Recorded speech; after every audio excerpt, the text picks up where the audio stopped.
அனைவருக்கும் சலாம். வணக்கம். தேர்ச்சி 11 கணக்கீட்டு நியமங்கள், கணக்கீட்டு எண்ணக்கரு சட்டகம், இலங்கை நிதி அறிக்கையிடல் நியமம். அப்ப உங்களுக்கு நாங்க செகண்ட் இயர் சிலபஸ் தொடர்ச்சியான முறையில படிச்சுக்கிட்டு போறோம். இப்ப செகண்ட் இயர் சிலபஸ்ல உங்களுக்கு கணக்கீட்டு நியமங்கள்ல நோட்ஸ் விடயங்களும் காணப்படுது. அதே போல நோட்ஸும் கணக்கு விடயங்கள் சீராக்கங்களும் காணப்படுது. அப்ப நாங்க கணக்கீட்டு நியமங்கள்ல இதுவரைக்கும் நிறைவு செய்த விடயம், இதுவரைக்கும் பினிஷ் பண்ண விடயம் முழுமையாக நோட்ஸ் விடயங்கள் மட்டும். சரியா? இப்ப நாங்க இதுக்கு பிறகு படிக்கக்கூடிய விடயம் அவ்வளவு கணக்கீட்டு நியமங்களும் இலங்கை நிதி அறிக்கையிடல் நியமங்களும் மிகுதியாக 4 காணப்படுது. அதுல எல்கேஎஸ் 2 இருப்புக்கள், எல்கேஎஸ் 16 ஆதனம் பொறி உபகரணம், அடுத்தது எஸ்எல்எஃப்ஆர்எஸ் 15 வாடிக்கையாளர் ஒப்பந்தத்துடன் தொடர்புடைய வருமானம், அடுத்து எஸ்எல்எஃப்ஆர்எஸ் 16 குத்தகை. இந்த 4 நியமங்கள் மட்டும் காணப்படுது. இதை நாம படித்து முடிச்சோம்டா தேர்ச்சி 11 முழுமையாக நிறைவடையும். அப்ப தெளிவான முறையில சகல மாணவர்களும் விளங்கி கொள்ளணும். இதுக்கு பிறகு நாங்க படிக்கக்கூடிய சகல நியமங்களும் நோட்ஸ் விடயங்களும் அதே போல கணக்கு விடயங்களும் வரும். இதை தெளிவா விளங்கி கொள்ளும். சரியா? அதன் அடிப்படையில இன்றைக்கு நாங்க ஆரம்பிக்கக்கூடிய விடயம் மிக முக்கியமான ஒரு நியமம். அவங்களோட டேம் பேப்பர்ஸ் அதே போல ஃபைனல் பேப்பர்ல கட்டாயமாக போடப்படக்கூடியது. இப்ப நாங்க முன்னுக்கு படிச்சோம் ஒவ்வொரு நியமங்களா, அடுத்தது கொஸ்டின் பார்த்தோம், பாஸ் பேப்பர் பார்த்தோம், மாடல் பேப்பர் பார்த்தோம். அதுல ஒரு கணக்கு விடயங்கள் வரையில நார்மலா நோட்ஸ் விடயங்கள் மட்டும்தான் தரப்பட்டிருந்துச்சு. இதுக்கப்புறம் நாங்க படிக்கக்கூடிய எல்கேஎஸ் 2ல இருந்து எஸ்எல்எஃப்ஆர்எஸ் வரைக்கும் உங்களுக்கு நோட்ஸ் வினாக்களும் வரும், கணக்கு விடயங்களும் வரும். அப்ப நாங்க இதுல நோட்ஸ் விடயங்களை படிச்சு கொள்ளணும், கணக்கு விடயங்கள் எல்லாத்தையும் தெளிவான முறையில படிச்சு கொள்ளணும். சரியா? இத முதலாவது சகல மாணவர்களும் விளங்கி கொள்ளும். எனவே பாருங்க, எல்கேஎஸ் 2 இலங்கை கணக்கீட்டு நியமம் 2 இருப்புக்கள் அல்லது சரக்கிருப்புக்கள் சொல்லுவோம். இப்ப முதலாவது நாங்க பார்க்க வேண்டிய விடயம், இந்த எல்கேஎஸ் 2 வந்து நாங்க எப்படி படிக்க போறோம் முதலாவது தெளிவா விளங்கிக்கணும். இந்த எல்கேஎஸ் 2 உங்களுக்கு எல்கேஎஸ் 2 3 டியூட் பார்க்க போறோம். இந்த 3 டியூட் அடிப்படையில இலங்கை கணக்கீட்டு நியமம் 2 சரக்கிருப்புக்கள் அல்லது இருப்புக்களை முழுமையா படிக்க போறோம். முதலாவது நாங்க தியரிய படிக்க போறோம். எல்கேஎஸ் 2ல காணப்படக்கூடிய முழுமையான தியரி, முழுமையான நோட்ஸ் விடயங்களை படிக்க போறோம். இருப்புக்கள்னா என்ன, இருப்புக்களை எப்படி வகைப்படுத்துறது, இருப்புக்கள் தொடர்பான இரட்டை பதிவு என்ன, இருப்புக்களை நாங்க எப்படி மதிப்பீடு செய்யறது, இருப்புக்கள கிரயம்டா என்ன, தேரிய தேரக்கூடிய பெருமதிடா என்ன, இருப்புக்களை எப்படி நாங்க வெளிப்படுத்துறது, அப்படி முழுமையா தியரி முதலாவது பார்க்க போறோம். சரியா? எல்கேஎஸ் 2 தொடர்பான முழுமையான தியரி. இரண்டாவது இந்த தியரியோட தொடர்பான வினாக்கள் பார்க்க போறோம், கொஸ்டின் பார்க்க போறோம், கணிப்பீடுகள் பார்க்க போறோம். இது நாங்க முதலாவது செய்ய வேண்டிய விடை. முழுமையான தியரியும் அடுத்தது கொஸ்டின் பார்க்க போறோம். அடுத்தது பாருங்க, உங்களுக்கு புதிய பாடத்திட்டத்திற்கு அமைவாகவும் அடுத்தது பழைய பாடத்திட்டத்திற்கு அமைவாகவும் பாஸ் பேப்பர் டிஸ்கஸ் பண்ண போறோம். அதுக்கு மேலதிகமா மாடல் பேப்பர் பார்க்க போறோம். இப்படி நாங்க இது எல்லாத்தையும் நாங்க கம்ப்ளீட் பண்ணா உங்களுக்கு எல்கேஎஸ் 2 மிக தெளிவான முறையில படிச்சு கொள்ள முடியும். சரியா? இதை சகல மாணவர்களும் விளங்கி கொள்ளும். அப்ப எல்கேஎஸ் 2 3 டியூட் பார்க்க போறோம். அதுல முதலாவது தியரி விடயங்கள், இரண்டாவது கொஸ்டின் பார்க்க போறோம், மூன்றாவது பாஸ் பேப்பரும் மாடல் பேப்பரும் பார்க்க போறோம். சரியா? பகுதி 1ல இடம்பெறக்கூடிய சகல விடயங்கள். எனவே இதை சகல மாணவர்களும் நோட் பண்ணி கொள்ளுங்க. அடுத்து நாங்க தியரி ஆரம்பிப்போம். அப்ப நாங்க இதுவரைக்கும் படிக்கிற ஒவ்வொரு விடயங்கள் தேர்ச்சி 11ல வரக்கூடிய சகலதும் உங்களுக்கு பகுதி 1 வினாத்தால் பார்ட் 1 பேப்பர்ல வரக்கூடிய மாதிரி தான் படிக்கிறோம். பார்ட் 2ல கம்பெனில சீராக்கத்துல தான் அப்ளை பண்ணுவாங்க. மற்றபடி பார்ட் 1ல தான் தேர்ச்சி 11 கூடுதலான அளவு வினாக்கள் இடம்பெறும். சரியா? அப்ப இதை சகல மாணவர்கள் நோட் பண்ணி கொள்ளுங்க, கிளியர்னா செட்ல போடுங்க. இப்ப நாங்க பாடத்துக்குள்ள போவோம். முதலாவது LKS2 தொடர்பான தியரி விடயங்கள்.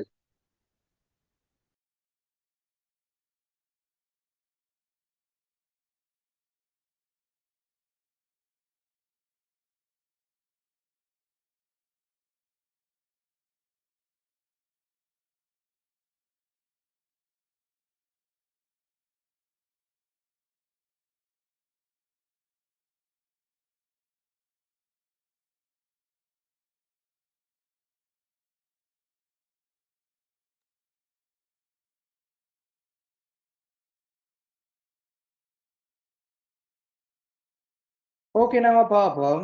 முதலாவது LKS2. முதலாவது டியூட்டை பாருங்க. உங்களுக்கு தேவையான சகல விடயங்களும் போடப்படி. அப்ப தேர்ச்சி 11ல LKS2 அல்லது இலங்கை கணக்கீட்டு நியமம் 2 சொல்றது இருப்புக்கள் தொடர்பான விடை. இப்ப நீங்க இதுவரைக்கும் ஃபர்ஸ்ட் இயர் சிலபஸ்ல இருப்புக்கள் தொடர்பாக படிச்சிருக்கீங்க. பொருட்கள் அல்லது பண்டங்கள் அல்லது இருப்புக்கள் அல்லது சரக்கிருப்புகள்னு படிச்சிருப்பீங்க, அல்லது தொக்குகள்னு சொல்லுவாங்க. இதெல்லாம் சொல்லப்படுறது இந்த இலங்கை கணக்கீட்டு நியமம் 2க்கு அமைவாக. அப்ப முதலாவது இருப்புக்கள்ற வரை விலக்கணம் அல்லது இருப்புக்கள்ற விளக்கத்தை பார்ப்போம். முதலாவது ஒரு நிறுவனத்துல எப்படி இருப்புக்கள் காணப்படும் அதுல வரை விலக்கணம் பார்ப்போம். நீங்க தேர்ச்சி 7ல இருப்புக்கள் தொடர்பான விடயம் உற்பத்தி கிரைய கூற்றுல ஆரம்பத்திலேயே படிச்சுப்பீங்க. அப்ப முதலாவது ஒரு வணிக நிறுவனம் அல்லது ஒரு வியாபார நிறுவனம் அல்லது ஒரு தொழிற்சாலை, இதுல உங்களுக்கு இருப்புக்கள் எப்படி காணப்படும்? சரியா? அத முதலாவது பாருங்க. ஒரு வணிகமாக காணப்படலாம், அல்லது ஒரு வியாபார நிறுவனமாக காணப்படலாம், அல்லது ஒரு தொழிற்சாலையாக காணப்படலாம். அங்க இருப்புக்கள் எப்படி காணப்படும்? இந்த இருப்புக்கள வகைப்படுத்தல் அடிப்படையில இருப்புக்களுக்கு வரைவிலக்கணம் சொல்லப்படுது. எனவே முதலாவது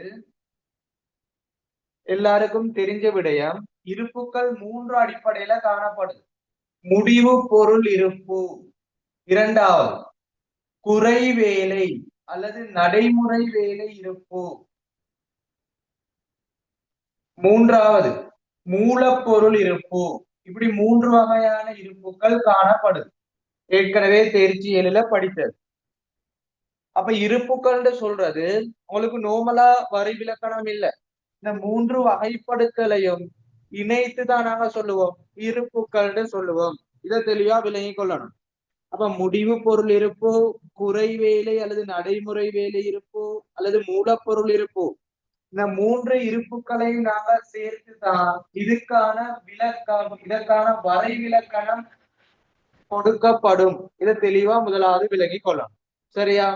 இந்த ஒவ்வொரு இருப்புகள் தொடர்பான விளக்கங்களை தெரிஞ்சு கொண்டாதான் LKS2க்கு அமைய இருப்புகள் தொடர்பான வரை விலக்கணம் படிக்கலாம்.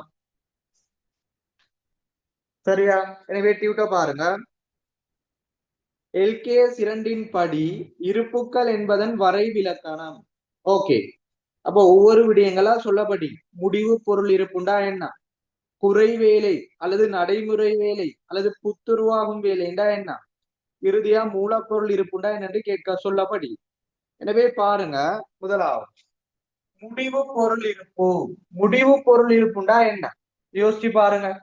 முடிவு பொருள் தொழிற்சாலையில உற்பத்தி செய்யப்பட்டு, சரியா, தொழிற்சாலையில உற்பத்தி செய்யப்பட்டு, முழுமையா தொழிற்சாலையில உற்பத்தி செய்யப்பட்டு அதனை விற்பனை செய்வதற்காக வியாபார நிலையம் அல்லது வியாபார நிறுவனங்கள்ல காணப்படும் இருப்புக்களை சொல்லுவோம் முடிவு பொருள் இருப்பு. இதான் முக்கியமான பாயிண்ட்ஸ். வியாபார நிறுவனங்கள்ல அல்லது வணிகத்துல விற்பனை செய்வதற்காக காணப்படக்கூடிய இருப்புக்கள் முடிவு பொருள் இருப்பு ஆகும். தொழிற்சாலையில முழுமையா உற்பத்தி நடவடிக்கை நிறைவு செய்யப்படும், இறுதியா வியாபார நிலையம் அல்லது வணிகத்துல விற்பனை செய்வதற்காக காணப்படும் இருப்புக்கள் முடிவு பொருள் இருப்பு எனப்படும். ஓகேயா? அப்ப முடிவு பொருள் இருப்புன்னு சொல்றது பொதுவாக வணிக நடவடிக்கைகளின் போது விற்பனைக்காக வைத்திருக்கப்படும் இருப்புக்கள் ஆகும். அப்ப தெளிவா விலை கொள்ளணும். முடிவு பொருள் இருப்புனா அந்த முக்கியமான பாயிண்ட்ஸ் என்ன? விற்பனைக்காக வைத்திருக்கப்படும் இருப்பு.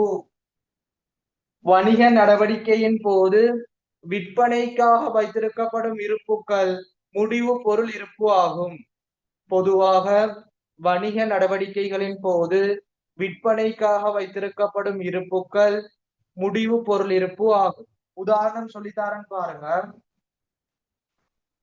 நாம ஒரு ஆடை நிறுவனத்தை எடுப்போம் அல்லது ஆடை தொழிற்சாலையை எடுப்போம். அதுல முடிவு பொருள் சொல்றது என்ன? இறுதியா உற்பத்தி செய்யக்கூடிய ஆடை. உதாரணமாக டி ஷர்ட் சொல்லலாம் அல்லது ஷர்ட் சொல்லலாம், ட்ரௌசர் இப்படி நாம சொல்லலாம். இரண்டாவது உதாரணம் பாருங்க. இரண்டாவது உதாரணம் பேக்கரி உற்பத்தி. பேக்கரி உற்பத்தியில முடிவு பொருள் சொல்றது என்ன? இறுதியாக உற்பத்தி செய்யக்கூடிய விடயம் பான் அல்லது பனிஸ் போன்ற விடயங்கள். இன்னும் ஒரு உதாரணம் நாங்க பார்ப்போம். செங்கல் உற்பத்தி. அந்த செங்கல் உற்பத்தியில என்ன முடிவு பொருள்? செங்கல். சரியா? இதான் முடிவு பொருள் நாங்க சொல்லுவோம். அப்ப முடிவு பொருள் சொல்றது பொதுவாக வணிக நடவடிக்கைகளின் போது விற்பனைக்காக வைத்திருக்கப்படும் இருப்புக்கள் முடிவு பொருள் இருப்பு ஆகும். இங்க உதாரணம் சொல்ல போனா ஒவ்வொரு நிறுவனங்களை குறிப்பிட்டு தான் சொல்லலாம். உதாரணமாக ஆடை நிறுவனமா இருந்தா, ஒரு ஆடை தொழிற்சாலையாக இருந்தா அங்க உற்பத்தி செய்யப்படுற ஆடைகள். ஒரு செங்கல் உற்பத்தியாக இருந்தா அங்க பயன்படுத்தக்கூடிய செங்கல். அடுத்து பேக்கரி உற்பத்தியாக இருந்தா அங்க உற்பத்தி செய்யக்கூடிய பனிஸ், பான் போன்ற விடயங்கள், உணவு பொருட்கள். இதை நாங்க சொல்லுவோம் முடிவு பொருள். எனவே டியூட்ல பாருங்க, பொதுவாக வணிக நடவடிக்கைகளின் போது விற்பனைக்காக வைத்திருக்கப்படும் இருப்புகள் முடிவு பொருள் இருப்பு. அந்த விற்பனைக்காக வைத்திருக்கப்படும் இருப்பு அது கீழே அண்டர்லைன் பண்ணிக்கொள்ளும். உங்களுக்கு டியூட்ல உதாரணம் போடப்படையில, எனவே உதாரணத்தை சைட்ல எழுதி கொள்ளும். ஆடை நிறுவனம்டா ஆடைகள், பேக்கரி உற்பத்திடா பான் பனிஸ், செங்கல் உற்பத்திடா செங்கல். நோட் பண்ணுங்க. அப்ப இருப்புகளுக்கு ஃபுல்லா வரை விலக்கணம் இன்னும் பார்க்க இல்ல. அதுல முதலாவது வகையான முடிவு பொருள் தான் பாத்தீங்கன்னா, அடுத்தது குறைவேலை, அடுத்தது மூலப்பொருள். இது எல்லாத்தையும் சேர்த்து தான் இருப்புகள் சொல்லுவோம். ஓகேயா? அப்ப முடிவு பொருள்டா சிம்பிளா தெரிஞ்சு கொள்ளணும், விற்பனைக்காக வைத்திருக்கப்படும் இருப்பு. ஓகே.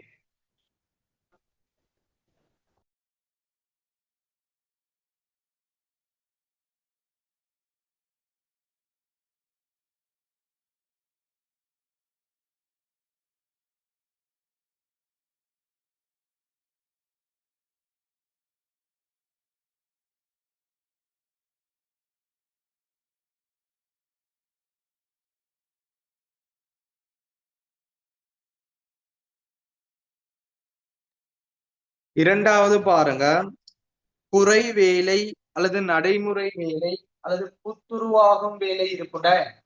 குறை வேலை, நடைமுறை வேலை அல்லது புத்துருவாகும் வேலை. பார்த்துக்கொள்ளுங்க. உற்பத்தி செயல்முறை. உற்பத்தி செயல்முறை அதாவது தொழிற்சாலையில இடம்பெறும் ஒரு உற்பத்தி செயல்முறையில உற்பத்தியாகி கொண்டிருக்கும் இருப்புக்கள். இன்னும் வந்து உற்பத்தி செஞ்சு முடியல, அந்த உற்பத்தி செயல்முறையில உற்பத்தியாகி கொண்டிருக்கும் இருப்புக்கள் குறை வேலை இருப்பு எனப்படும் அல்லது நடைமுறை வேலை இருப்பு எனப்படும்.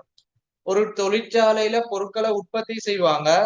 அந்த உற்பத்தி செயல்முறையில உற்பத்தியாகி கொண்டிருக்கும், இன்னும் பொருள் உற்பத்தியாகி முடியல, அந்த உற்பத்தி ப்ரோசஸ், உற்பத்தி செயல்முறையில காணப்படக்கூடிய இருப்புக்களை சொல்லுவோம் குறை வேலை அல்லது நடைமுறை வேலை அல்லது புத்துருவாகும் வேலை இருப்புக்கள் எனப்படும். தெளிவா பாருங்க. வணிக நடவடிக்கைக்காக உற்பத்தியாகி கொண்டிருக்கும் இருப்புக்கள் குறை வேலை, நடைமுறை வேலை அல்லது புத்துருவாகும் வேலை இருப்புக்கள் எனப்படும். உற்பத்தியாகி கொண்டிருக்கும், அது கீழே நோட் பண்ணிக்கொள்ளும். அப்ப இது உற்பத்தியிலேயே காணப்படுது, இன்னும் உற்பத்தி செஞ்சு முடியல. எனவே உதாரணம்டா எப்படி வரும்? தெளிவான முறையில பாருங்க. ஒரு ஆடை உற்பத்தி நிறுவனம் எடுக்கிறோம். இந்த துணி பயன்படுத்தப்படுது, இறுதியா ஆடை உற்பத்தி செய்யப்படுது. துணி பயன்படுத்தி ஆடை உற்பத்தி செய்யப்படுது. இந்த துணிக்கும் ஆடைக்கும் இடையில காணப்படக்கூடிய அந்த இருப்ப சொல்லுவோம் குறை வேலை. துணியாக உள்ளதை ஆடையாக மாற்றணும். அந்த துணியை ஆடையாக மாற்றுவதற்கு இடையில காணப்படும் இருப்போ அதை நாங்க சொல்லுவோம் குறை வேலை. உதாரணமா பார்த்துக்கொள்ளுங்க. இப்ப நீங்க ஒரு ஆடை ஒண்ணு தைக்க கொடுக்குறீங்க, அல்லது ஒரு ஷர்ட் ஒண்ணு நீங்க தைக்க கொடுக்குறீங்க. அதுக்கு ஒரு டேட் தருவாங்க. அந்த ஷர்ட்டை நீங்க எடுக்க போறீங்க. அந்த டைம்ல உங்களுக்கு சொல்லுவாங்க இன்னும் தச்சு முடிய இல்ல, கடைசி வேலை காணப்படுது, அல்லது பொத்தான் தைக்கிற வேலை காணப்படுதுன்னு சொல்றாங்க. அதுதான் சொல்றது குறை வேலை. துணியாகவும் காணப்படையில, இறுதியா ஷேட்டாகவும் காணப்படையில, அந்த இடையில காணப்படக்கூடியது குறை வேலை அல்லது புத்துருவாகும் வேலை. அப்போ பொதுவாக ஒரு வணிக நடவடிக்கையின் போது உற்பத்தியாகி கொண்டிருக்கும் இருப்பு, அந்த உற்பத்தி செயல்முறையில காணப்படக்கூடிய இருப்பு குறை வேலை அல்லது புத்துருவாகும் வேலை. இதுக்கு உதாரணம் சொல்ல முடியாது. சரியா? தெளிவா விலகிக் கொள்ளணும். அந்த உற்பத்தி நிறுவனங்களை பொறுத்து மூலப்பொருளுக்கும் முடிவு பொருளுக்கும் இடையில காணப்படக்கூடிய இருப்பு. எனவே பாருங்க டியூட்டர், வணிக நடவடிக்கைக்காக உற்பத்தியாகி கொண்டிருக்கும் இருப்புக்கள் குறைவேலை இருப்பு எனப்படும். அப்ப நோட் பண்ணி வச்சுக்கொள்ளணும். உதாரணத்துல துணி, ஆடை, துணிண்டா மூலப்பொருள், ஆடைண்டா முடிவு பொருள், இடையில காணப்படக்கூடியது குறைவேலை. நோட் பண்ணி கொள்ளும். துணி ஏ ஆகவும் ஆடை பி ஆகவும் காணப்படுது. இடையில காணப்படக்கூடிய சிய சொல்லுவோம் குறைவேலை இருப்பு. உற்பத்தியாகி கொண்டிருந்தா குறைவேலை, விற்பனைக்காக வைத்திருந்தா முடிவு பொருள். அடுத்த இறுதியா பார்ப்போம் மூலப்பொருள் இருப்புண்டா என்ன. மூலப்பொருள் இருப்பு, மூலப்பொருள் இருப்புண்டா பாருங்க.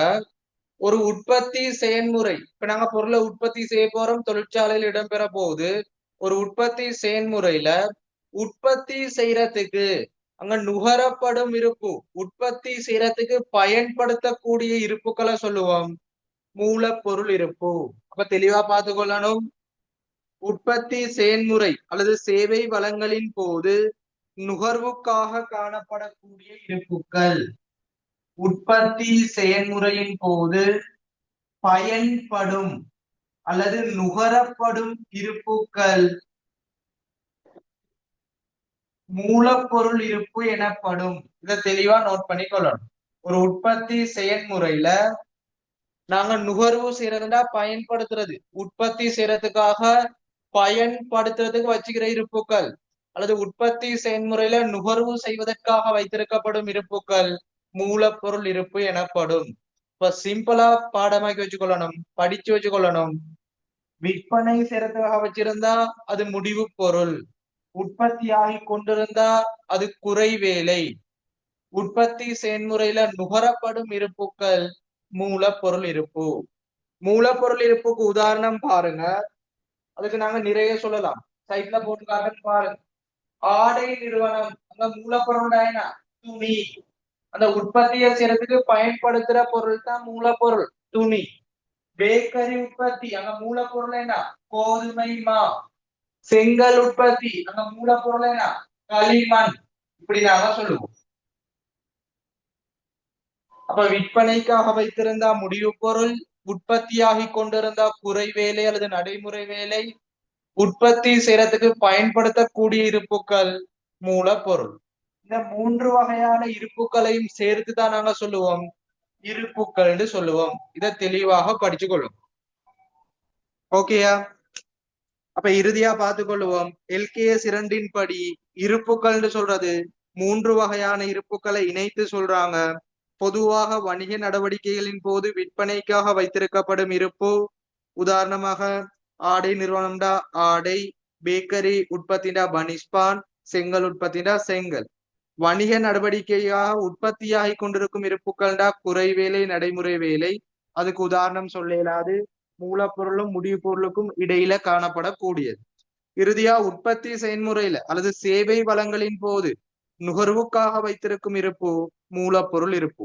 ஆடை நிறுவனம்டா துணி, பேக்கரி உற்பத்தினா கோதுமைமா, செங்கல் உற்பத்தினா களிமண். இப்படி நாங்க சொல்லிக் கொள்ளலாம். எனவே மூலப்பொருளுக்கும் முடிவு பொருளுக்கும் உதாரணம் எழுதி கொள்ளுங்க. குறை வேலைக்கு நோட் பண்ணி கொள்ளுங்க. ஓகேயா? இதோட உங்களோட முதலாவது விடயம் இருப்புகள் தொடர்பான வரைவிலக்கணம் முடிவடையுது. சகல மாணவர்களும் நோட் பண்ணிட்டு கிளியர்னா செட்ல போடும். அப்ப நீங்க இதுல நோட் பண்ண வேண்டியது விற்பனைக்காக வைத்திருக்கப்படும் இருப்பு, உற்பத்தியாகி கொண்டிருக்கும் இருப்பு, நுகர்வுக்காக வைத்திருக்கும் இருப்பு. நோட் பண்ணிக்கொள்ளுங்க. மூலப்பொருள், முடிவு பொருள், குறை வேலை, அதை மூணையும் சேர்த்து நாங்க சொல்லுவோம் இருப்புக்கள்.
ஓகே, நாங்க இரண்டாவது விடயத்துக்கு வரோம். இருப்புக்களை வகைப்படுத்தல்.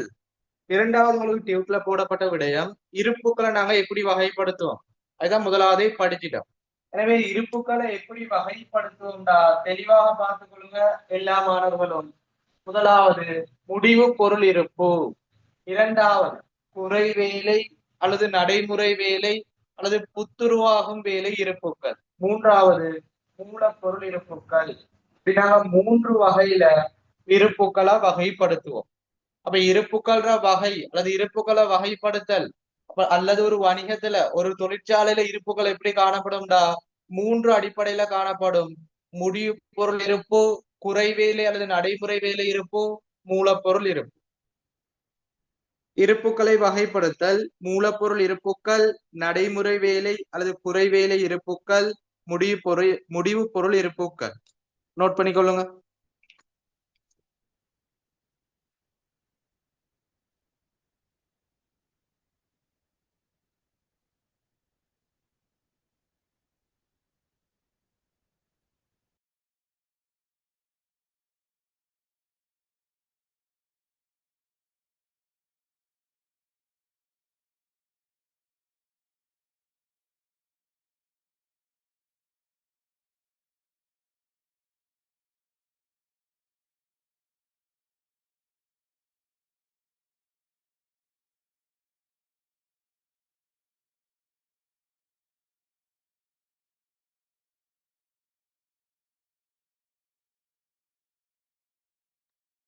ஓகே, நாங்க அடுத்த விடயத்துக்கு போவோம்.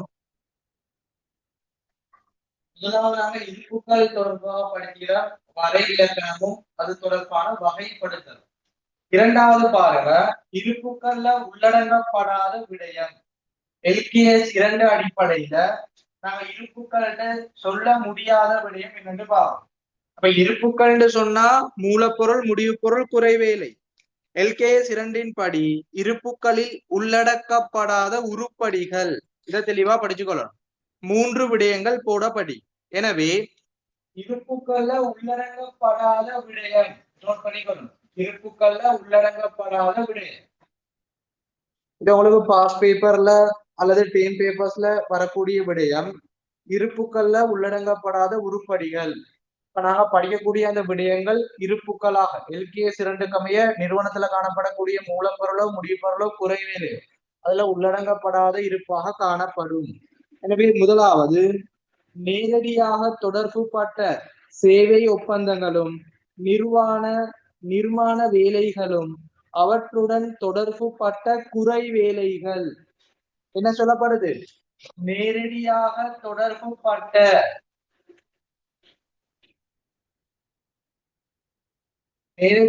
தொடர்புபட்ட நிர்மாண வேலைகள் அப்படின்னா முதலாவது நோட் பண்ணிக்கணும். நேரடியாக தொடர்புபட்ட சேவை ஒப்பந்தங்களும் நிர்மாண வேலைகளும்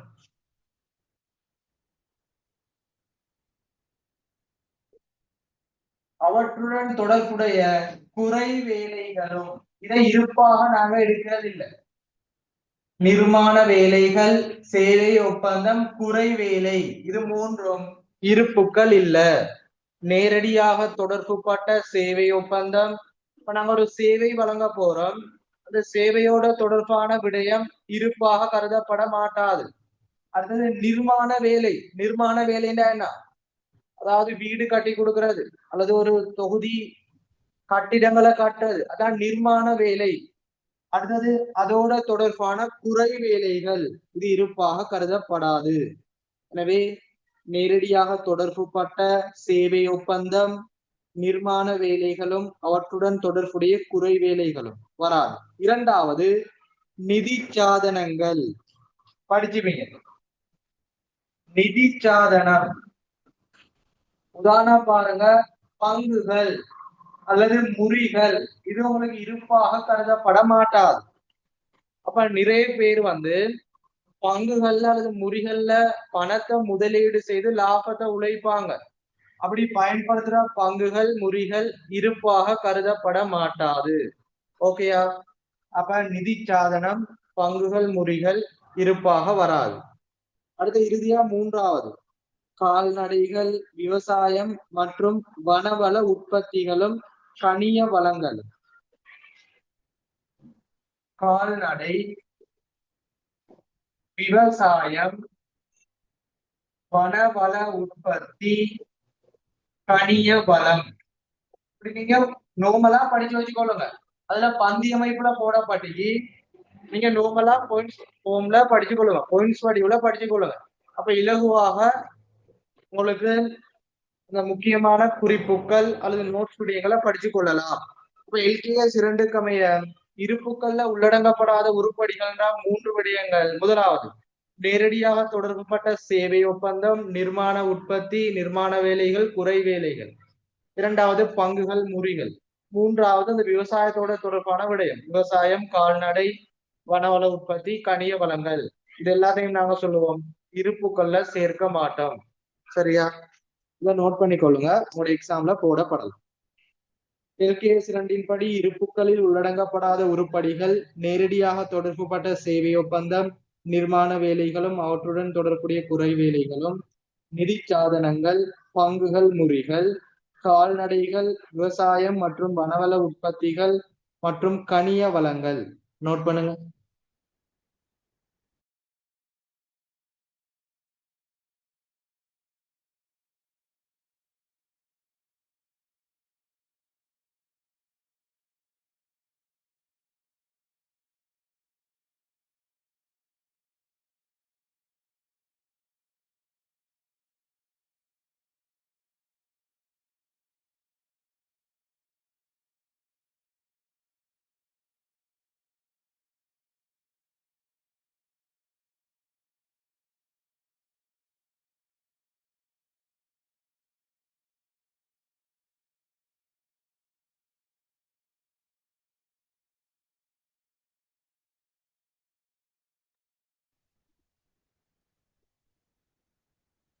அடுத்தது பாருங்க, மிக முக்கியமான விடயம் இருப்புக்கள் தொடர்பான விதி.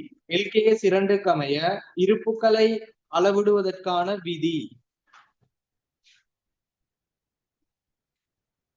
இது நீங்க தேர்ச்சி 6ல சீராக்கம் இருப்புக்கள்ல படித்த விடயம். சரியா? இறுதி இருப்பு சீராக்கத்திலையும் சொல்லி தந்தீங்க.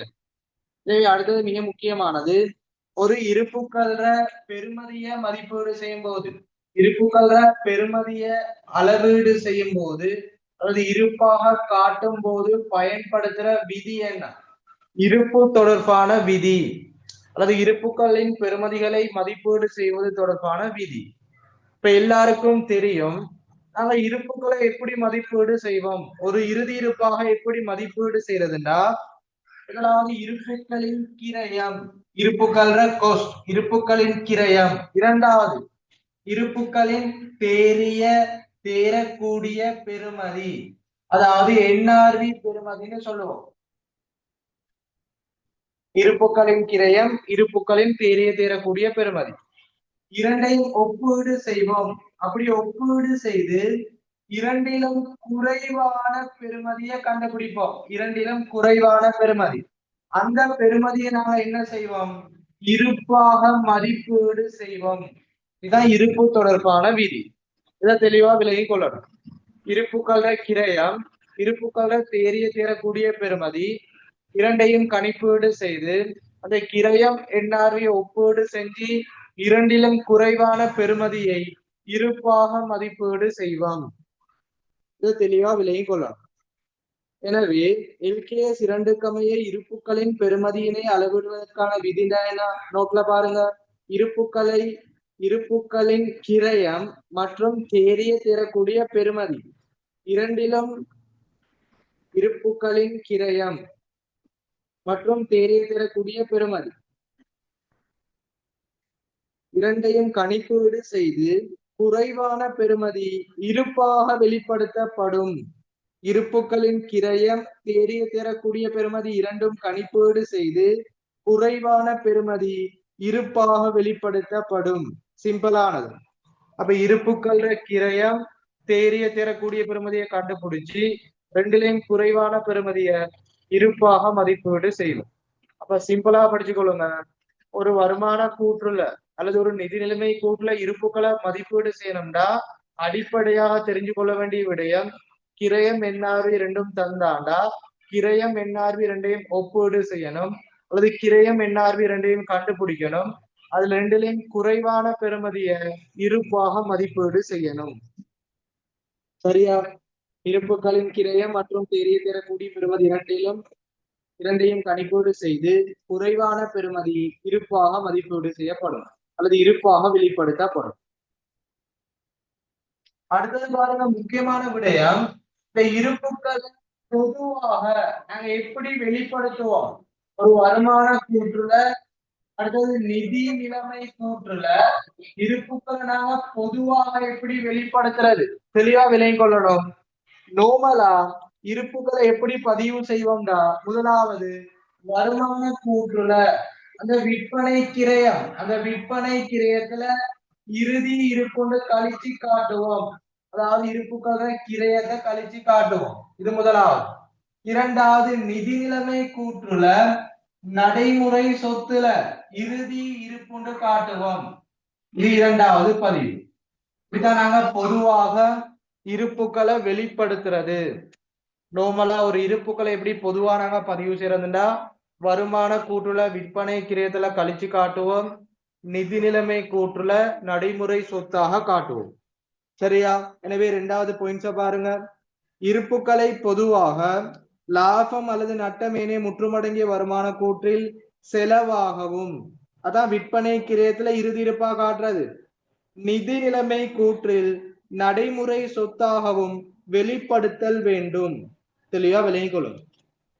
அப்ப இருப்புக்கள் தொடர்பான விதி, இருப்புக்களின் கிரயம் தேறிய தேரக்கூடிய பெறுமதி இரண்டிலும் குறைவான பெறுமதியை இருப்பாக மதிப்பீடு செய்தல் வேண்டும். இரண்டாவது, பொதுவா இருப்புக்களை எப்படி மதிப்பீடு செய்யறது, எப்படி வெளிப்படுத்துறதுண்டா, லாபம் அல்லது ஏனைய முற்றுமடங்கிய வருமான கூட்டுல செலவா காட்டணும், அதாவது விற்பனை கிரயத்துல இறுதி இருப்புன்னு கழிச்சு காட்டணும், நடைமுறை சொத்தாக நிதி நிலைமை கூட்டுல காட்டணும். இப்படிதான் நாங்க இருப்புக்களை வெளிப்படுத்துவோம். அடிப்படையான விடை. சரியா? இப்ப இந்த விதி இருப்புக்களை எப்படி வெளிப்படுத்துறது பொதுவாக இதெல்லாம் கிளியர்டா சொல்லிக் கொள்ளுது. இதுக்கு மேலதிகமா ஒரு விடயம் சொல்லித்தாரன். இது நோமலா வெளிப்படுத்துறது.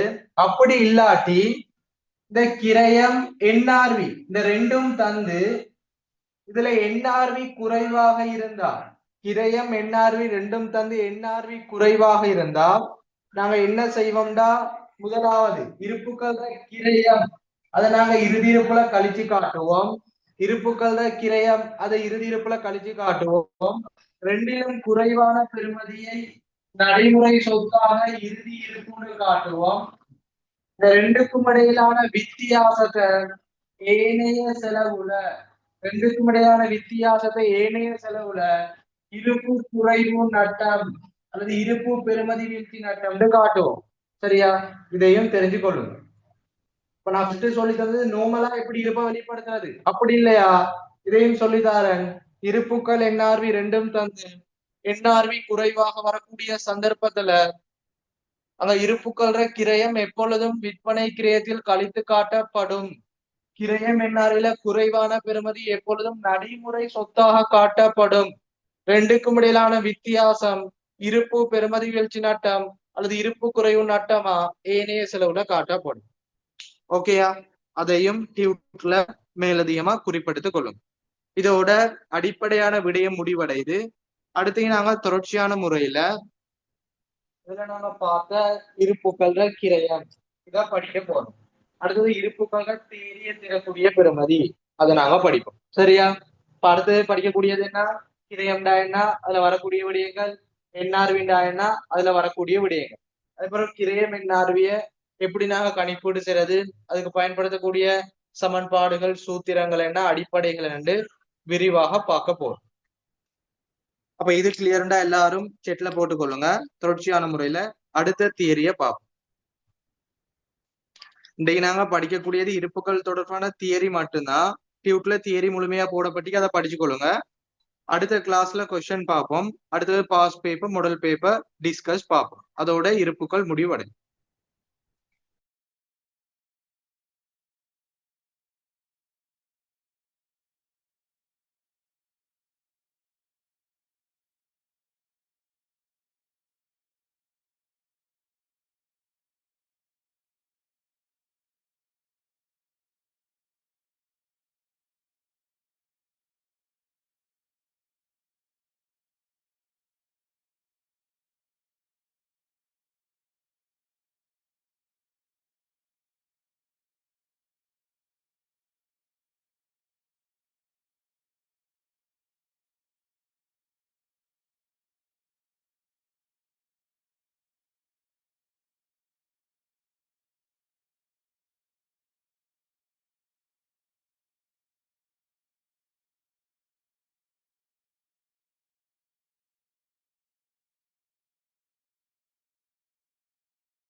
ஓகே, நாங்க அடுத்ததா போவோம்.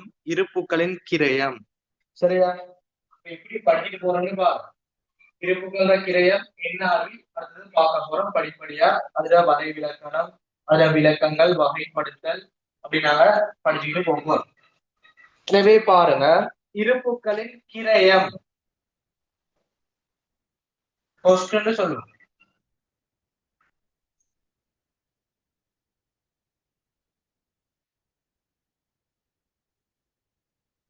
இருப்புக்கள கிரயம்டா என்ன? நாங்க இதுவரைக்கும் நிறைய பயிற்சிகள் செஞ்சுக்கிறோம், சீராக்கங்களை பாத்துக்கிறோம். இருப்புக்கள கிரயம் கிரயம்னு தருவான், பங்குடைமையில தந்துக்கிறான். தனியுடைமை நிதி கூற்றுகள் தயாரிக்கும் போது பாத்துக்கிறீங்க, உற்பத்தி கிரைய கூற்று தயாரிக்கும் போது பாத்துக்கிறீங்க. இருப்புக்கள கிரயம் கிரயம்னு தரப்படும். இருப்புக்கள கிரயம்னு சொல்றது மூன்று விடயங்களை சேர்த்து வாருது, மூன்று விடயங்களை கூட்டி பெறப்படக்கூடிய விடயம். இப்ப இருப்புக்கள கிரயம் ஒரு இருப்புக்களை கொள்வனவு செய்து அதை நாங்க எங்கட இடத்திற்கு கொண்டு வருவதற்கு ஏற்படக்கூடிய மொத்த செலவை சொல்லுவோம் இருப்புக்கள கிரயம். எப்படி? ஒரு இருப்புக்களை நாங்க கொள்வனவு செய்ய போறோம். முதலாவது இப்படி கொள்வனவு செய்து அதை எங்கட நிறுவனம் அல்லது எங்கட வணிகம் அதுக்கு நாங்க கொண்டு வருவதற்கு ஏற்படக்கூடிய அந்த மொத்த செலவுகளை கூட்டி வாரது இருப்புக்கள கிரயம்னு சொல்லுவோம். ஆரம்பத்துல இருப்புக்கள் உற்பத்தி செய்து வியாபார நிறுவனங்களுக்கு வரும். அப்படி வரக்கூடியதை கொள்வனவு செய்வோம். அப்படி கொள்வனவு செய்து எங்கட நிறுவனத்துக்கு கொண்டு வரைக்கும் ஏற்படக்கூடிய அந்த மொத்த செலவுகள் இருப்புக்களின் கிரயம். இத சிம்பிளா நாங்க சொல்றோம். அப்ப இருப்புக்கள கிரயம் அல்லது இருப்புக்கள கொஸ்டின் என்னன்னு தெளிவா விளங்கிக் கொள்ளணும். முதலாவது கொள்வனவு கிரயம். இருப்புக்களை கொள்வனவு செய்யும் போது ஏற்படக்கூடிய கிரயம். இரண்டாவது மாற்றல் கிரயம் அல்லது உருமாற்றல் கிரயம் என்று சொல்லுவோம். மாற்றல் அல்லது உருமாற்றல் கிரயம். மூன்றாவது ஏனைய கிரயம். இந்த மூன்று கிரயங்களையும் கூட்டி வாரதை நாங்க சொல்லுவோம் இருப்புக்களின் கிரயம் ஆகும். சரியா விளங்கிக் கொள்ளணும்.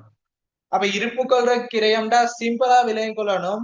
ஒரு இருப்பை கொள்வனவு செய்து அதை நாங்க எங்கட வணிகத்துக்கோ நிறுவனத்துக்கோ கொண்டு வருவதற்கு ஏற்படக்கூடிய எல்லா செலவுகளையும் கூட்டி வாரது.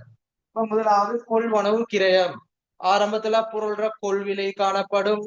அதோட சேர்த்து வெட் சேர்ப்பாங்க, வரி வரும், இறக்குமதி தீர்வைகள் வரும், வியாபார கழிவுகள் வரும், போன்ற விடயம் அரச மானியங்கள் வரும். இது எல்லாத்தையும் நாங்க சீராக்கி எடுத்தா கொள்வனவு கிரயம். இப்ப நீங்க ஒரு கடைக்கு போய்த்து பொருளை வாங்கும் போது கொள் விலை, அந்த பொருள்ற விலை காணப்படும். அடுத்தது பொருள்ற டெக்ஸ் வெட் காணப்படும். அடுத்தது பொருளுக்கு ஏதாவது டிஸ்கவுண்ட் தருவாங்க, தள்ளுபடிகள், அப்ப டிஸ்கவுண்ட் கழிவுகள் காணப்படும். பொருளை நீங்க இறக்குமதி செஞ்சா இறக்குமதி தீர்வை காணப்படும். அரசினால மானியம் வழங்கப்படும். இது எல்லாத்தையும் சேர்த்து வாரது கொள்வனவு கிரயம்.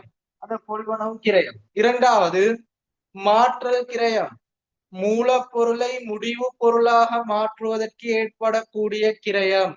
ஒரு துணிய ஆடையாக மாற்றுவதற்கு ஏற்படக்கூடிய கிரயம். உதாரணமா வடிவமைப்பு கிரயம்னு சொல்லுவோம். அடுத்தது ஏனைய கிரயம். பொருளை இப்ப நீங்க வாங்கிட்டீங்க, பெக் பண்ணிட்டீங்க, அந்த பொருளை நீங்க வீட்டுக்கு கொண்டு போகணும். சிறிய உற்பத்திகள் சிறிய பொருட்களா இருந்தா ஓகே, அதுக்கு நீங்க டிரான்ஸ்போர்ட்டுக்கு அல்லது கொண்டு வருவதற்கான செலவு வராது. ஒரு டிவி வாங்குறீங்க அல்லது ஒரு ஃப்ரிட்ஜ் வாங்குறீங்க அல்லது ஒரு கட்டில் வாங்குறீங்க, பாரிய அளவு பொருட்களை வாங்கும் போது அந்த பொருளை நீங்க தொழிற்சாலை வணிகத்தில இருந்து எங்கட நிறுவனத்தை கொண்டு வரணும். அப்படி கொண்டு வருவதற்கு உங்களுக்கு ஒரு டிரான்ஸ்போர்ட் செலவு ஏற்படும், ஒரு போக்குவரத்து செலவு ஏற்படும். அதை சொல்லுவோம் ஏனைய செலவுகள். அப்ப இது எல்லாத்தையும் கூட்டி வாரது இருப்புக்களின் கிரயம் ஆகும். சரியா? எனவே பார்த்து கொள்ளணும், இருப்புக்களின் கிரயம் சொல்றது கொள்வனவு கிரயம், மாற்றல் அல்லது உருமாற்றல் கிரயம், இருப்பினை நிகழ்கால இடத்திற்கும் நிலைமைக்கும் கொண்டு வருவதற்கு ஏற்பட்ட ஏனைய கிரயம் ஆகியவற்றை உள்ளடக்கிய பெறுமதி இருப்புக்களின் கிரயம் எனப்படும். ஓகேயா? இருப்புக்கள் கிரயம்டா தெளிவா விளங்கிக் கொள்ளணும். ஒரு தொழிற்சாலை பொருளை உற்பத்தி செஞ்சு வணிகத்துல வைக்கும், விற்பனை செய்யுங்க. அந்த முடிவு பொருள், அந்த முடிவு பொருளை கொள்வனவு செஞ்சதுல இருந்து எங்கட வணிகத்துக்கோ எங்கட நிறுவனத்துக்கோ கொண்டு வருவதற்கு ஏற்படக்கூடிய எல்லா செலவுகளையும் கூட்டி வாரது இருப்புக்கள் கிரயம். அதான் கொள்வனவு கிரயம், மாற்றல் கிரயம், ஏனைய கிரயம். இது மூன்றையும் கூட்டி வாரது இருப்புக்களின் கிரயம் எனப்படும். சரியா? பட்டியூட்ல தெளிவா போட்டிக்கிறேன். இருப்புக்கள் கிரயம்டா கொள்வனவு கிரயம், மாற்றல் கிரயம், ஏனைய கிரயம் எல்லாத்தையும் கூட்டி வாரது. அது கீழே பாருங்க, சமன்பாடு போட்ட பாட்டிக்கு நார்மலா அவங்களுக்கு பேப்பர்ல இருப்புக்கள் கிரயம் தருவான். அப்படி தரப்படலாட்டி நாங்க கூட்டி எடுக்கணும். அதுக்கு இதான் சமன்பாடு. கொள்வனவு கிரயம், மாற்றல் கிரயம், ஏனைய கிரயம், இந்த மூன்றையும் கூட்டி வாரது இருப்புக்களின் கிரயம் எனப்படும். சரியா? இப்ப நோமலா கிரயம் தந்தா இலகுவா சீராக்கம் செய்யலாம். அப்படி இல்லையா தரப்படலாட்டி இருப்புக்கள் கிரியத்தை கண்டுபிடிச்சுதான் செய்யணும். பின்னுக்கு பயிற்சிகள்ல அடுத்த கிளாஸ்ல சொல்லி தருவேன். எனவே அதற்குரிய சமன்பாடு கொள்வனவு கிரயம், மாற்றல் கிரயம், ஏனைய கிரயத்தை கூட்டி எடுத்தா இருப்புக்களின் கிரயம் எனப்படும். நோட் பண்ணுங்க. படித்தார தியரி முக்கியம். இதை தெளிவா படிச்சுட்டு அடுத்த கிளாஸ்க்கு ஜாயின் பண்ணுங்க. அப்பதான் அடுத்தது கொஸ்டின் பார்க்கும்போது இலகுவா எல்லாருக்கும் கிளியரா விளங்கும்.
ஓகே, அடுத்தது பாருங்க.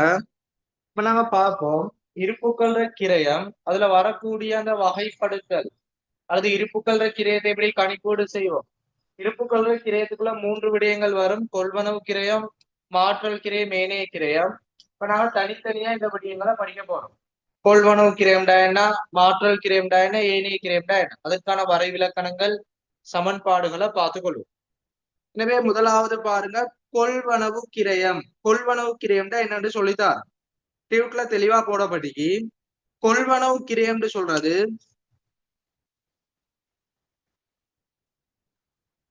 ஒரு பொருளை கொள்வனவு செய்து, ஒரு பொருளை கொள்வனவு செய்து, கொள்வனவு கிரயம்ல ஒரு பொருளை கொள்வனவு செய்து அந்த பொருளை நிகழ்கால இடத்திற்கும், எங்கட நிறுவனம் நிகழ்கால இடத்திற்கும் நிலைமைக்கும், அந்த பொருளை நம்ம பயன்படுத்துறதுக்கு நிலைமைக்கும் கொண்டு வருவதற்கு ஏற்படக்கூடிய அந்த மொத்த செலவை சொல்லுவோம் கொள்வனவு கிரயம். ஒரு பொருளை நாங்க தொழிற்சாலையில வந்து பெற்றுக்கொள்றோம் அல்லது உற்பத்தி நிறுவனத்திலிருந்து பெற்றுக்கொள்றோம். அப்படி பெற்றுக்கொண்டு நிகழ்கால இடத்திற்கும் நிலைமைக்கும் ஏற்றவாறு அந்த கொண்டு வருவதற்கு ஏற்படக்கூடிய மொத்த செலவு கொள்வனவு கிரயம்.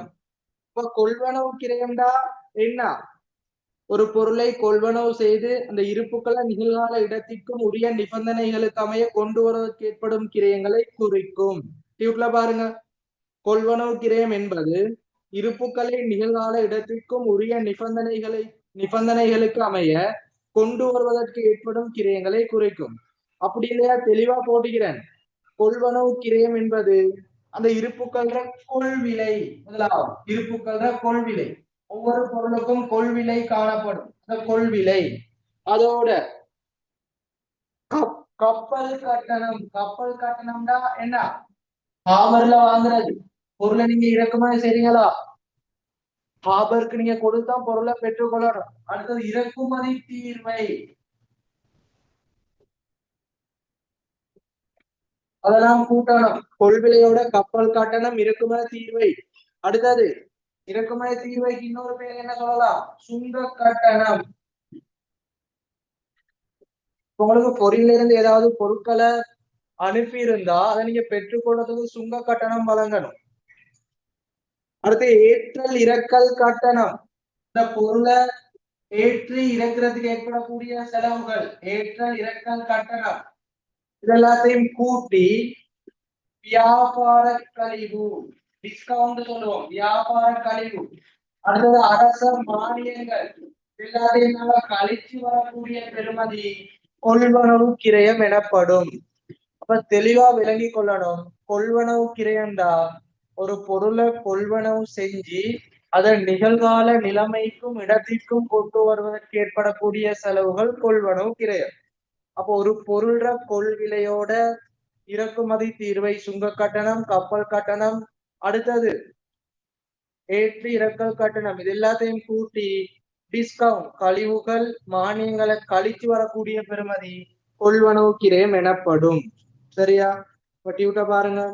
இருப்புகளின் கொள்விலையுடன் கொள்வனவு செய்யும் போது ஏற்படுகின்ற செலவுகளான கொள்வனவு வரி, இறக்குமதி தீர்வை, ஏற்றி இறக்கல் கட்டணம் போன்றவற்றினை கூட்டி வியாபார கழிவுகள், மானியங்கள், தள்ளுபடிகள் என்பவற்றினை கழித்து பெறப்படும் பெறுமதி கொள்வனவு கிரயம் ஆகும். இதை விலையும் கொள்ளும். இப்ப கொள்வனவு கிரயம் எல்லாருக்கும் கிளியரா? ஒரு பொருளை கொள்வனவு செஞ்சு அந்த பொருளை நீங்க உங்களோட நிறுவனத்துக்கு கொண்டு வர வரைக்கும் ஏற்படக்கூடிய எல்லாத்தையும் சீராக்கி வர்றது கொள்வனவு கிரயம். இப்ப கொள்வனவு கிரயம் எப்படி நாங்க கண்டுபிடிக்கிறது, கீழே டியூட்ல போட்டுக்கிறேன். இருப்பிட கிரயம் கண்டுபிடிக்க கொள்வனவு கிரயம் தேவை. அப்படி கொள்வனவு கிரயம் டிரெக்டா தரலாட்டி இந்த சமன்பாடை வச்சுதான் கண்டுபிடிக்கணும். ஆரம்பத்துல இருப்பிட கொள்விலை, அதோட கப்பல் கட்டணம், இறக்குமதி தீர்வை, சுங்க கட்டணம், ஏற்றல் இறக்கல் கட்டணம் போன்றவற்றை கூட்டணும். தள்ளுபடிகள், மானியங்கள், வியாபார கழிவை கழிக்கணும். இறுதியா வரக்கூடியது கொள்வனவு கிரயம். எனவே பாருங்க, கொள்வனவு கிரயம் கணிப்பிடல், கொள்விலை, கப்பல் கட்டணம் கூட்டுவோம், இறக்குமதி வரி அல்லது சுங்க கட்டணத்தை கூட்டுவோம், ஏற்றல் இறக்கல் கட்டணம் கூட்டுவோம், அல்லது வியாபார கழிவு மானியங்களை கழிப்போம். இறுதியில வாரது கொள்வனவு கிரயம். நோட் பண்ணிக்கொள்ளுங்க. அடுத்து நாங்க மாற்றல் கிரயத்தையும் ஏனைய கிரயத்தையும் பார்த்தோம்டா இருப்புக்கள்ற கிரயம் முடிவடையும்.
அடுத்தது பாருங்க மாற்றல் கிரயம்.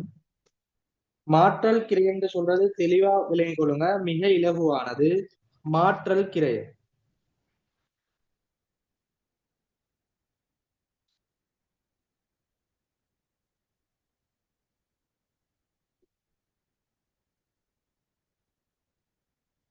மாற்றல் அல்லது உருமாற்றல் கிரயம். இந்த தலைப்பை வச்சே நீங்க கண்டுபிடிக்கலாம்.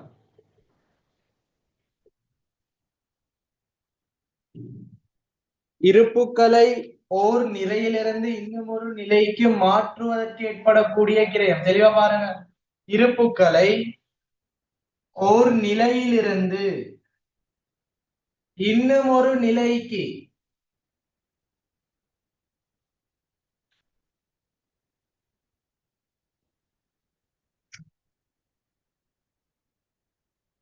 இருப்புக்களை ஒரு நிலையிலிருந்து இன்னும் ஒரு நிலைக்கு மாற்றுவதற்கு ஏற்படக்கூடிய கிரயம் மாற்றல் கிரயம். இருப்புக்கள் ஓர் நிலைண்டா என்ன, மாற்றல் கிரயம்டா என்ன, இருப்புக்களை ஓர் நிலையிலிருந்து இன்னும் ஒரு நிலைக்கு மாற்றுவதற்கு ஏற்படக்கூடிய கிரயம். அது ஆரம்பத்துல டியூட்ல போடப்படி இருப்புக்களை அல்லது பொருட்களை ஒரு நிலையிலிருந்து இன்னும் ஒரு நிலைக்கு மாற்றுவது தொடர்பாக ஏற்படுகின்ற கிரயம் இதுவாகும். அதாவது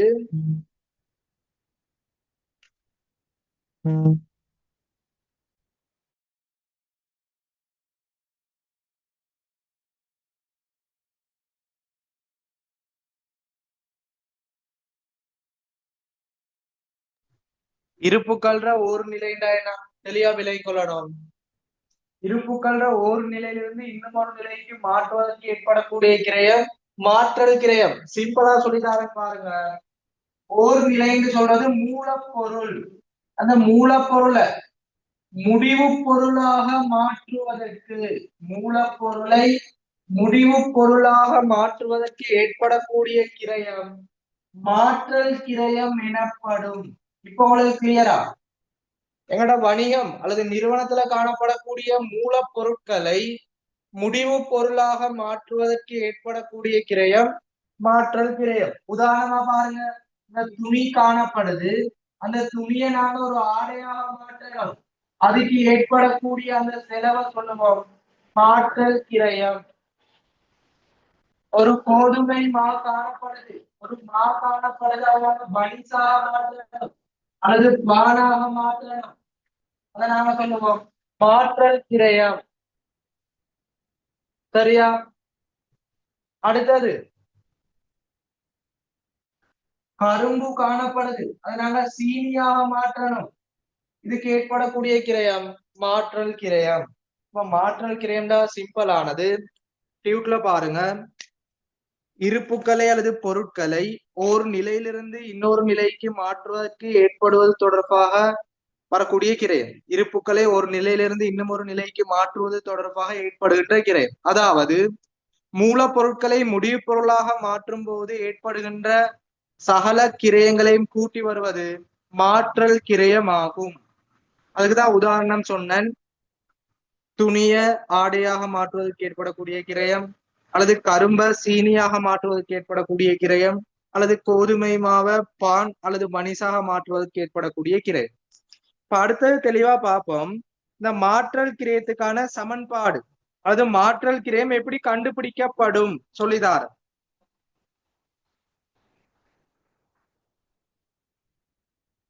தெளிவா பாருங்க, மாற்றல் கிரயம் என்னது படிச்சோம்? மூலப்பொருளை முடிவு பொருளா மாற்றுவதற்கு. அப்ப இங்க வரக்கூடிய மூலப்பொருள் கிரயம் வராது. தெளிவா விலையும் கொள்ளணும். மூலப்பொருளை முடிவு பொருளாக மாற்றுவதற்கு வரக்கூடிய கிரயம் தான் மூலப்பொருள் வராது. அது இல்லாத மற்ற கிரயங்கள் வரும். எனவே மாற்றல் கிரயம் எப்படி வரும்டா? நேர்கூலி முதலாவது. மூலப்பொருள் கிரயம் வராது, நேர் மூலப்பொருள் வராது, நேர்கூலி. ஏனைய நேர்கிரயம், நேர்கூலி ஏனைய நேர்கிரயம். அடுத்தது உற்பத்தி மேந்தலை. இது எல்லாத்தையும் கூட்டி வாரது மாற்றல் கிரயம் எனப்படும். உங்களுக்கு மாற்றல் கிரயத்துக்கு நிறைய சமன்பாடுகள் காணப்பட்டாலும் அடிப்படையா இந்த சமன்பாடை பயன்படுத்தி கொள்ளும். அப்ப மாற்றல் கிரயம் எப்படி கண்டுபிடிக்கிறேன்? மூலப்பொருள் கிரயத்தை முடிவு பொருளா தானே மாற்ற போறோம். எனவே மூலப்பொருள் வராது, நேர்கூலியும் ஏனைய நேர்கிரயமும் உற்பத்தி மேந்தலையும் கூட்டி வாரது மாற்றல் கிரயம் ஆகும். சரியா? இதை நோட் பண்ணி கொள்ளுங்க. மாற்றல் கிரயத்துக்கு நிறைய சமன்பாடுகள் காணப்படுது. அடிப்படையானது நேர்கூலி, ஏனைய நேர்கிரயம், உற்பத்தி மேந்தல். அப்ப இன்னும் ஒரு சமன்பாடு என்ன சொல்லலாம்? இன்னும் ஒரு சமன்பாடு இதுல பாருங்க, நேர்கூலி ஏனைய நேர்கிரயம் உற்பத்தி மேந்தலை. இதுல என்ன இல்ல, அதாவது பயன்படுத்தப்படும் மூலப்பொருள் நுகரப்பட்ட மூலப்பொருள் கிரயம் இல்ல. எனவே எப்படி நாம சொல்லலாம்? உற்பத்தி கிரயம். அந்த உற்பத்தி கிரயத்துல இருந்து பயன்படுத்தப்பட்ட அல்லது நுகரப்பட்ட மூலப்பொருள் கிரயத்தை கழிச்சோம்டா அதுவும் மாற்றல் கிரயம் ஆகும். இது இரண்டாவது அடிப்படை சமன்பாடு. உற்பத்தி கிரயத்திலிருந்து பயன்படுத்தப்பட்ட அல்லது நுகரப்பட்ட மூலப்பொருள் கிரயத்தை கழிச்சாலும் அது என்ன? மாற்றல் கிரயம். இது ரெண்டையும் தெளிவான முறையில நோட் பண்ணி கொள்ளும். அப்ப மாற்றல் கிரயம் தெளிவா உங்களுக்கு விலையும் கொள்ளலாம். இப்ப உதாரணம் சொல்லி தந்தேன், சமன்பாடுகள் சொல்லி தந்தேன். டியூட்ல காணப்படலாட்டி நோட் பண்ணி கொள்ளுங்க. சரியா? மேலதிகமான விடயங்க.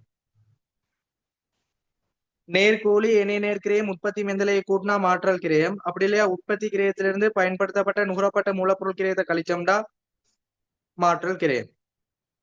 எழுதிட்டு முதலாவது கொள்வனவு கிரயமும் மாற்றல் கிரயமும் கிளியர்டா சொல்லிக்கொள்ளும்.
ஓகே, அடுத்தது பாருங்க. இருப்புக்கள்ற கிரயத்துல இறுதியானது ஏனைய கிரயம்.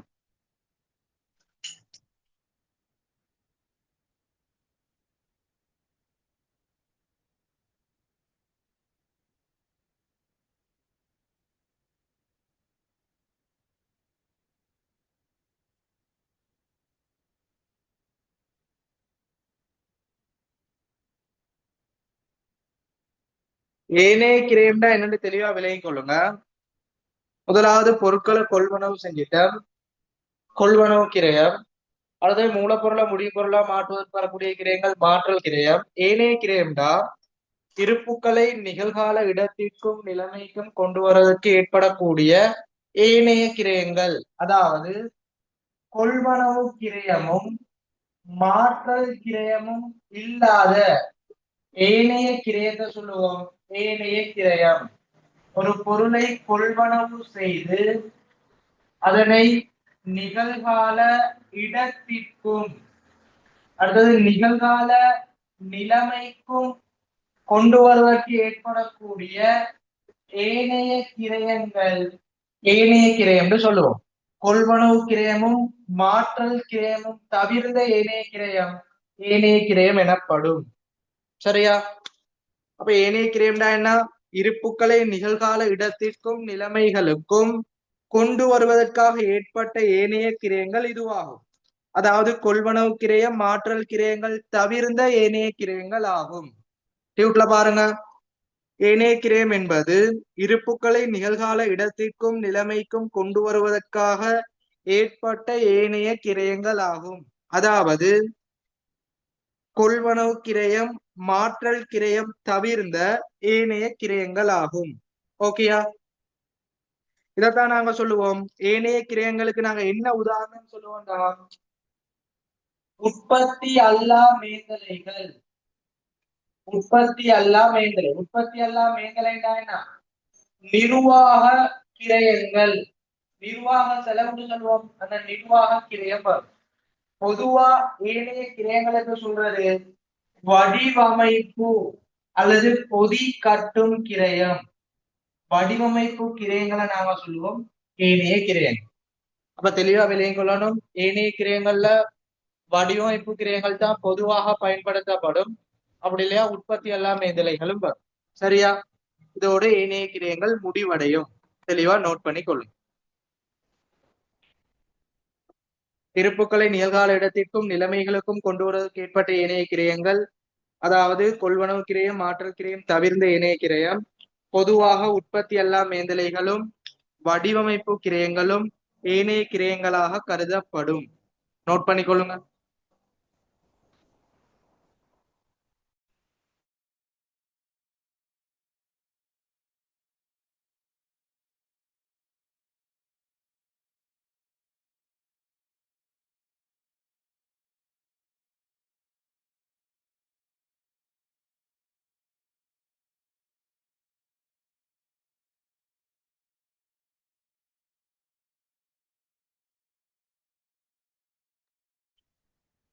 சரியா?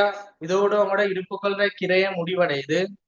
கொள்வனவு கிரயம் மாற்றல் கிரயம் ஏனைய கிரயம் விளக்கமான முறையில பாத்துக்கிறோம். அது தொடர்பான உதாரணங்கள் சமன்பாடுகள் எல்லாம் சொல்லி தந்துட்டேன். தெளிவா படிச்சுக்கொள்ளும். அடுத்தது நாங்க முக்கியமான விடயம் பார்க்க போறோம். அவட 2019 பாஸ் பேப்பர் நியூ சிலபஸ் அடிப்படையில வந்த ஒரு வினா, இருப்புக்கள்ற கிரயத்துல உள்ளடங்கப்படாதது. இவ்வளவு நேரம் பார்த்தது இருப்புக்கள்ற கிரயத்துக்குள்ள வாரது. அதான் கொள்வனவு கிரயம் மாற்றல் கிரயம் ஏனைய கிரயம். அது நீங்க இலகுவா வினாக்கள் வந்து ஆன்சர் பண்ணுவீங்க. உங்களுக்கு எதிர்மறையா நெகட்டிவா கேட்கலாம். இருப்புக்கள்ற கிரயத்துக்குள்ள வராதது என்னன்னு கேட்டா ஆன்சர் பண்ண தெரிஞ்சுக்கொள்ளணும். 2019 போட்ட வினா உங்களோட பாஸ் பேப்பர்லயும் போடப்படலாம், உங்களோட ஃபைனல் பேப்பர்லயும் போடப்படலாம். எனவே அடுத்தது படிச்சு கொள்ளுவோம். டியூட்ல பாருங்க. எல்கேஎஸ் 2 கமைய இருப்புக்களின் கிரயத்தினை தீர்மானிக்கும் போது உள்ளடங்கப்படாத கிரயம். எல்கேஎஸ் 2 படி இருப்புக்களின் கிரயத்தினை தீர்மானிக்கும் போது உள்ளடங்கப்படாத கிரயம். சிம்பிளா சொன்னா இருப்புக்களின் கிரயத்தில் உள்ளடக்கப்படாத விடயம், உள்ளடக்கப்படாத கிரயம். சரியா? இது முக்கியமானது. உங்களோட பாஸ் பேப்பர்ல வந்த வினா உங்களுக்கும் கேட்கப்படலாம், டைம் பேப்பர்ஸ்லயும் போடப்படலாம். படிச்சு கொள்ளுங்க.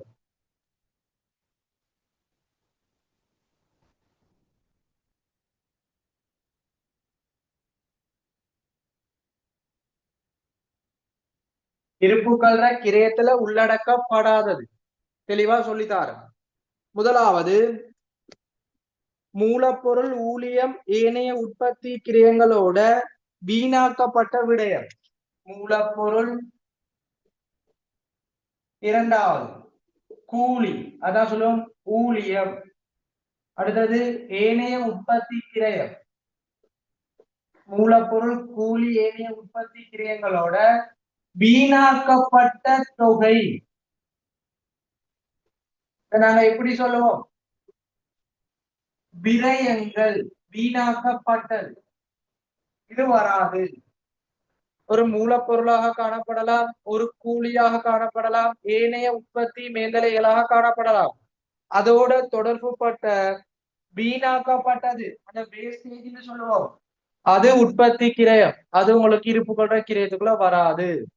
ஒரு மூலப்பொருளா காணப்படுது, உற்பத்தி செய்ய போறீங்க.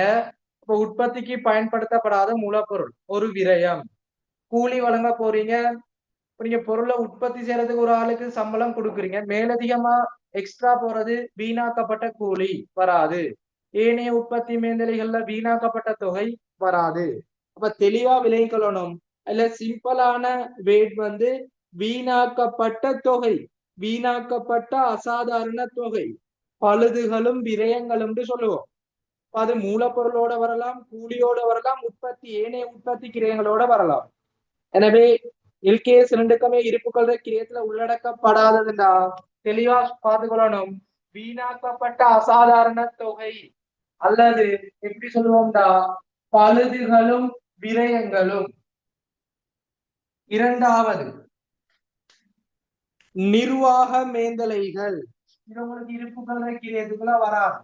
நிர்வாக மேந்தலை, நிர்வாக செலவு.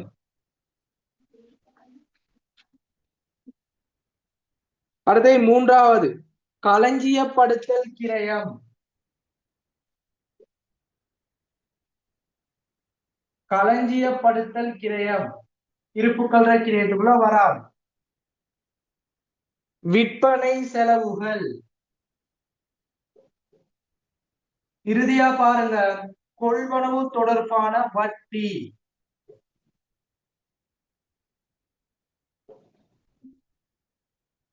எனவே இருப்புக்கள் கிரயத்துக்குள்ள இந்த 5 விடயங்களும் வராது. முதலாவது, வீணாக்கப்பட்ட அசாதாரண தொகை, அதாவது விரயங்களும் பழுதுகளும். இரண்டாவது, நிர்வாக மேந்தலைகள், களஞ்சியப்படுத்தல் செலவு, விற்பனை செலவு, கொள்வனவு தொடர்பான வட்டி செலவு, இதெல்லாம் இருப்புக்கள் கிரயத்துக்குள்ள உள்ளடங்கப்படாது. இது பாஸ் பேப்பர்ல வந்த விடை. அப்ப இருப்புக்கள் கிரயத்துக்குள்ள வாரது கொள்வனவு கிரயம், மாற்றல் கிரயம், ஏனைய கிரயம் மாறி இருப்புக்கள் கிரயத்துக்குள்ள வராததுன்னு சொன்னாலும் இதை படிச்சு கொள்ளணும். இப்ப சிம்பிளா சொல்லுங்க, வீணாக்கப்பட்ட அசாதாரண தொகை வேஸ்டேஜ் எல்லாம் வராது. கொள்வனவு தொடர்பான வட்டி, நிர்வாக மேந்தலை, களஞ்சியப்படுத்தல் செலவு, விற்பனை செலவு, நிர்வாக மேந்தலை, இதெல்லாம் இருப்புக்கள் கிரயத்துக்குள்ள உள்ளடங்கப்படாது. டியூட்ல பாருங்க, தெளிவா போடப்பட்டி. எல்கேஎஸ் இரண்டுக்குமே இருப்புக்களின் கிரயத்தினை தீர்மானிக்கும் போது உள்ளடக்கப்படாத கிரயம். முதலாவது, மூலப்பொருள், ஊழியம் அல்லது ஏனைய உற்பத்தி கிரயங்களுடன் தொடர்புடைய விதத்தில் வீணாக்கப்பட்ட அசாதாரண தொகை. இரண்டாவது, இருப்புக்களை அவற்றின் தற்போதைய இடத்திற்கும் நிலைமைக்கும் கொண்டு வருவதில் பங்களிப்பு செய்யாத நிர்வாக மேந்தலை. தெளிவா விளங்கிக் கொள்ளணும், பங்களிப்பு செய்யாத நிர்வாக மேந்தலை. சரியா? அந்த இருப்புக்களை தற்போதைய இடத்திற்கும் நிலைமைக்கும் கொண்டு வரத்துக்கு பங்களிப்பு செய்த நிர்வாக மேந்தலை வரும். ஏனைய கிரயம்ல சொல்லி தந்தேன், பங்களிப்பு செய்யாத நிர்வாக மேந்தலை. அடுத்தது பாருங்க, களஞ்சியப்படுத்தல் கிரயம், விற்பனை செலவுகள், கொள்வனவு தொடர்பான வட்டி, இதெல்லாம் இருப்புக்கள் கிரயத்துக்குள்ள உள்ளடங்கப்படாது. நோட் பண்ணிக்கொள்ளுங்க.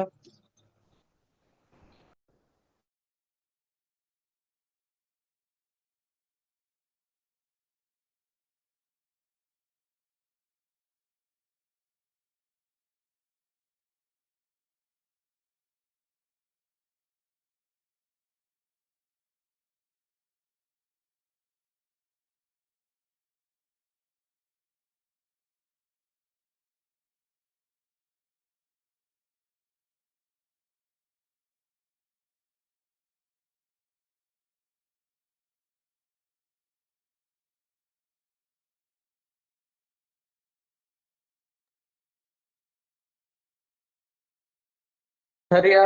இதோட உங்களுக்கு இருப்புக்கள்ற தியரியில முதலாவது கிளாஸ் முடிச்சு கொள்றேன். 2 பார்ட்டா உடைச்சு நாங்க தியரியை படிச்சு கொள்வோம். இப்ப இதுவரைக்கும் நீங்க இருப்புக்கள்ற தியரி டியூட்ல காணப்படுது, தெளிவா சொல்லி தந்துக்கிறேன். இது எல்லாத்தையும் படிச்சு கொள்ளுங்க. இன்ஷா அல்லாஹ் அடுத்த கிளாஸ் வந்து இன்னும் இறுதியாக காணப்படக்கூடிய தியரி விடயங்களை படிப்போம். அதுல ஒரு சில விடயங்கள் காணப்படுது முக்கியமானது. அடுத்து நாங்க தேரிய தேரக்கூடிய பெறுமதி படிப்போம். அடுத்து இருப்புக்களை தேரிய தேரக்கூடிய பெறுமதியில குறைத்தெழுதும் போது மதிப்பீடு செய்யக்கூடிய முறைகள், இருப்புக்களை மதிப்பீடு செய்யும் போது பயன்படுத்தக்கூடிய கிரைய சூத்திரங்கள், இருப்புக்களை எப்படி நாங்க வெளிப்படுத்துறது, இருப்புக்களை நாங்க எப்படி செலவீனமா காட்டுறது, அப்படி ஒரு சில தியரி காணப்படுது. அதை இன்ஷா அல்லாஹ் அடுத்த கிளாஸ்ல பார்த்து கொள்ளும். சரியா? எனவே இதுவரைக்கும் நாங்க எல்கேஎஸ் 2ல படிச்ச இந்த அடிப்படை விடயங்களை தெளிவான முறையில சகல மாணவர்களும் படிச்சு கொள்ளுங்க. அடுத்த கிளாஸ்ல கணக்கு விடயங்களுக்கு தேவையான தியரிய படிச்சு கொள்ளும். தேங்க்யூ, ஜிசாக்கல்லா ஹைரா. அடுத்த கிளாஸ்ல சந்திப்போம்.